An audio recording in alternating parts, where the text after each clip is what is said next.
Gece uzanır, sesin kalmır yanımda. Pencere açık, yüreğim bağlı sene. Şehir danışır, mən susuram yenə. Çünkü sükutun sesinden ağırdı. Bir kölge kimi keçdin həyatımdan. İşığın qaldı, özün yok yanımda. Soruşsalar necəsən deyərəm yaxşı. Ama adın içimdə ağlayır. Yüreğim susur, adın danışır. Gece yenə məni çağırır. Gecədə sənin adın qaldı. Yatmadım, səhərə qədər yandı. Yanım boş, yüreğim dolu.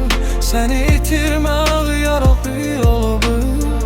Gecədə sənin adın qaldı. Işıqlar sönsə də içim yandı. Mən səni buraxmadım. Zaman apardı səni səssizcə. Səssizcə.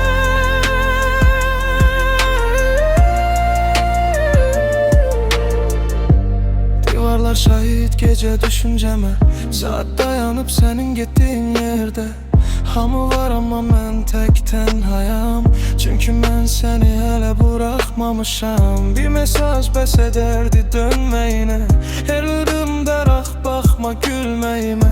Mən güclü deyiləm, sadəcə səbrliyəm. Səni unutmaq mənlik deyil.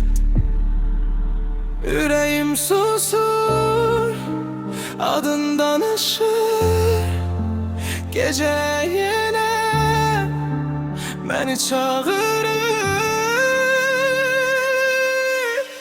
Gecədə sənin adın qalır.